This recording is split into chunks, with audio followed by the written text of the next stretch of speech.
at the same time. Yep. So after that, I know I think you're seeing the presentation that I gave. I talk about the stages of grief that parents go through once they find out the child's diagnosis. Did either one of you experience, some of the stages of grief, the denial, the grief, you go through a little bit of depression, you really don't want to accept it. So did you have any type of anxiety about what your life is about to change to? Or was there any type of confusion? Kind of give us a little look into that. Okay. You want to go to first one? I guess. I was a little confused because I didn't know anybody in my family. Because they asked, "Do you have anybody in your family?" Or like, no, I don't recall anybody in my family being autistic or anything like that. Um, I'm really good at hiding stuff, how I feel. So my depression and my anxiety and things like that, I really didn't discuss with Will. A lot of that I just hid, just dealt with it.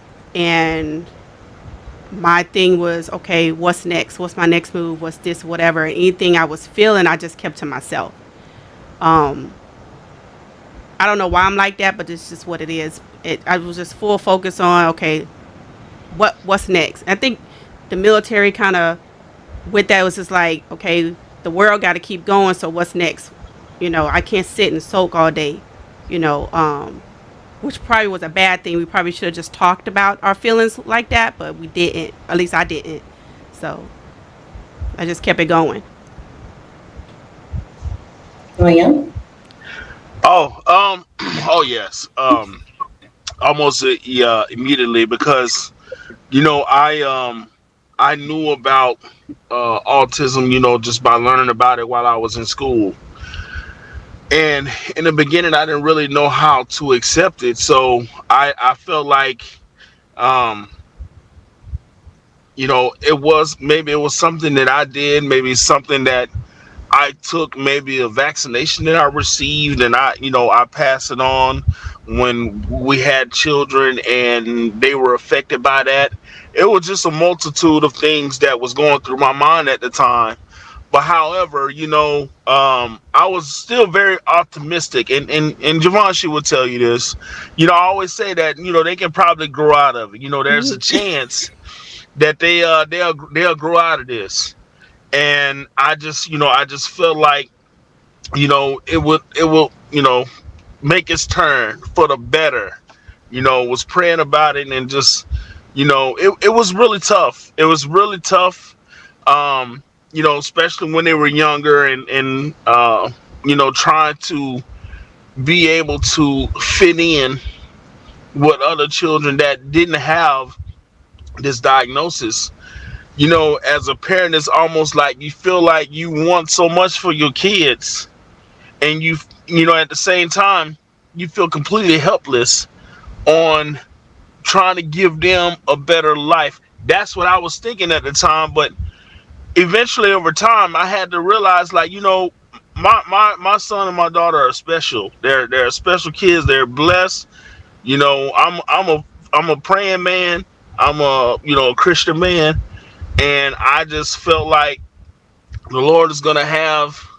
Not trying to make this a religious meeting or anything like that, but I just feel like the Lord is watching my kids, is there with them, and He is gonna make sure that they're okay, and I don't need to worry about it because you know at a time where, especially when they were becoming teenagers, a dad thinks about the first time he got to talk to his son about a girlfriend, vice versa. A daughter has, the first time a daughter talks to her dad about boys. Of course, that's a really tough conversation, but it's a conversation that, as fathers, I can say that we look forward to having, so we can tell them that all guys are terrible, right? And don't get married till you're 40, right? But I just, and I think the older, especially with Nala, the older that she got, I think the harder it got for me because I didn't, as optimistic as I was, I just didn't see it. I didn't see any improvement. Even to this day, Nala is, she's 23 years old, and I used to have dreams about having a regular conversation with my oldest daughter, and hearing her say, "Dad, this is how my day went. This guy got on my nerves because he always bugging me trying to get my phone number. This is stuff that I used to think about and dream about, and then I wake up and then it's not the reality. So at times that is pretty tough, Hmm. to think about it and think about that. I may never get a chance to walk my daughter down the aisle, to get married. I may never get a chance to witness my oldest son walk down the aisle and get married and have a kid. They're at when I was their age, when we were their age, we had them already, Yeah. right? We had them already. So I'm 45 years old. I almost gave you Javon's age. I'm You go 45 before. years old. Yeah, yeah, right. Yeah. Y'all make me feel, okay, just turned 45. I'm 45 years old. I'll be 46 in August. And is I see my brothers and they're grandparents already. All three of my older brothers are all grandparents. And I see how much joy they have, being called Paw or Grandpa, or I see that and I'm like, man, that is lovely. But at the same time, I love Raymond and Nala. They both have character. They both they have their challenges, and Javon knows this. Um, you know, but they're special. And I'm gonna tell you something. By having them has made me a better person. That has made me a better person. I can't speak for Javon, but I think it has for her as well because we've been knowing each other since we was 19 years old. Yeah. So I Almost mean, our whole life. yeah. so I to me they made me a better person. They made me a more patient person. So I'm thankful. I'm blessed. I don't look at it as as a curse. I look at having them as a gift. They are amazing. They are amazing, and sometimes it's difficult to understand, difficult to deal with from time to time, especially Nala. Nala's a little more critical than Raymond. Raymond is hilarious. Raymond is funny. He is stuck in his way, and he is very, very, very serious. But he's funny too. Like there's certain times where, and I don't mean to just blabber on about it, but I can talk about them forever. You gotta keep You on, you know, good. he'll be at the table and he has a lot of young siblings that are young. I think of course, Amira is 18, and then he has three younger brothers. He has a stepbrother, two younger brothers, two younger stepbrothers, a younger sister, and a real baby younger brother, 18 months. So I know, yes. But anyway, he is very protected. He is still, even though he's autistic, he is still the big brother. He still demands that presence. When he's around, he's in demand, he's in control, and they respect him. And they know and they understand his condition, but at the same time they give him their respect. And that's why I can find peace in knowing that, hey, what is happening to them is what God wanted to happen to them, and what he wants to happen to us. Because us three that's on this video call right now, we are God gonna put children in the lives of people, parents that are able to deal with them and that's going to love them unconditionally. And that's why we have them. So we're blessed. I look at it as, hey, God chose me to have these children, and he didn't choose anybody else. Maybe my brother wasn't strong enough to have a child with autism.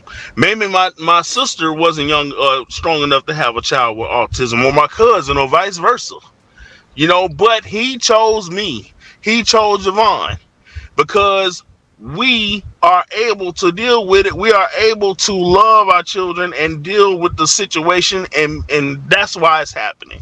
So I know a lot of people like, why me? I used to say that, why me? Why me? Why does this happen to me? But why not me? Right? Why not me? Why should someone else deal with that? Maybe they're not capable of doing it, but I know that I am. And she knows that she is as well. And I believe that we're doing an amazing job. We're not together, but we We have co-parent a to the T. village. We have a Right? village. We have a village. I'm married Yeah. again, and her, Javon, and my wife, man, Miss they get Lynn. on. They're probably better Best friends than friend. we are. Right? That's about So it's crazy. So they be jumping on me. They be jumping on me. We do. Like, We be I'm we be like, hitting them really? up for money to go out and go Yeah, eating. yeah, right. yeah. I'm like, is this supposed to happen? This supposed to go, Yes. but anyway, but we all, and like you said, we are a village.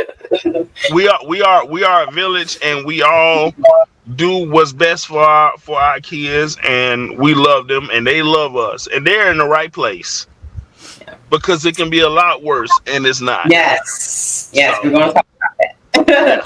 and I'm sorry, I probably went on about 50 No, minutes. go My ahead. apologies. You're doing good.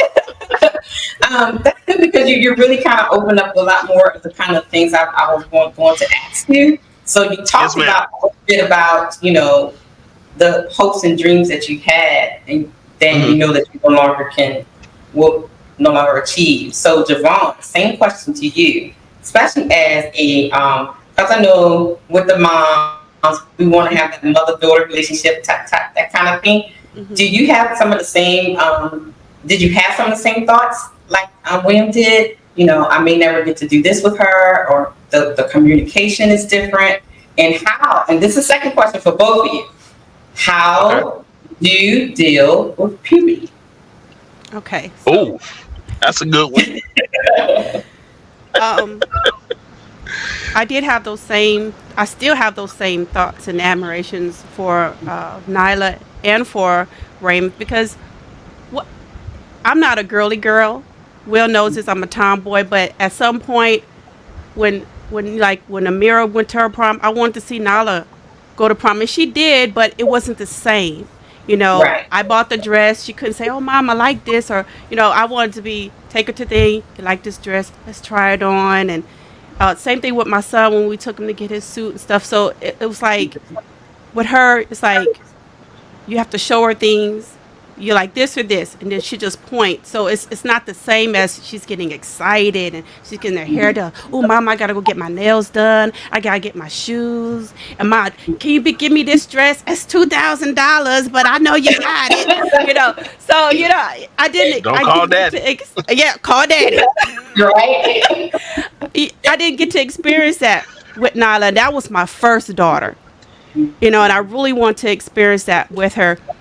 With Raymond, he's a cartoonist. He'll tell you his art name is Picasso Boy because he loved Picasso.